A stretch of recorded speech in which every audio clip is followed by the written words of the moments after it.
গল্পটা শোনার আগে অবশ্যই মুখে টাওয়াল ওড়না বা কিছু একটা দিয়ে মুখটা সাবধানে রাখবেন। মায়ের হাতে খেলানি খেলে আমি দায়ী না। বল্টু হ উচ্চারণ করতে পারে না, হকে গো বলে ফেলে।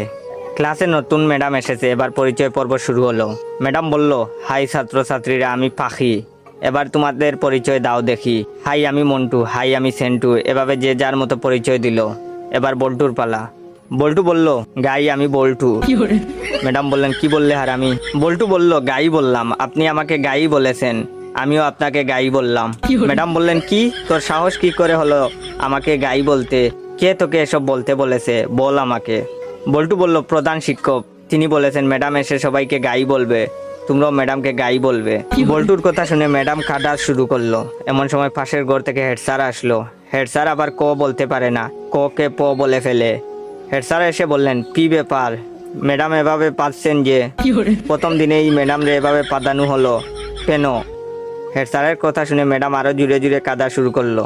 হেড স্যার বললেন, প্লিজ ম্যাডাম, আপনি এত জুড়ে জুড়ে পাদবেন না, আজ আপনার প্রথম দিন, আপনি এত জুড়ে জুড়ে পাদলে মানুষ কি ভাববে?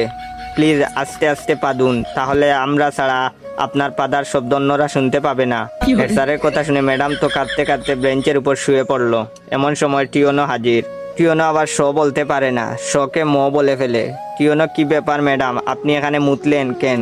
বেঞ্চের উপর মুতলে কি ভালো লাগবে? আপনার মুতার দরকার হলে আমাদের বলতে পারতেন, আমরা আপনাকে বিছানা তৈরি করে দিতাম, বিছানায় আপনি আরামে মুততে পারতেন। এমন সময় শিক্ষামন্ত্রী হাজির।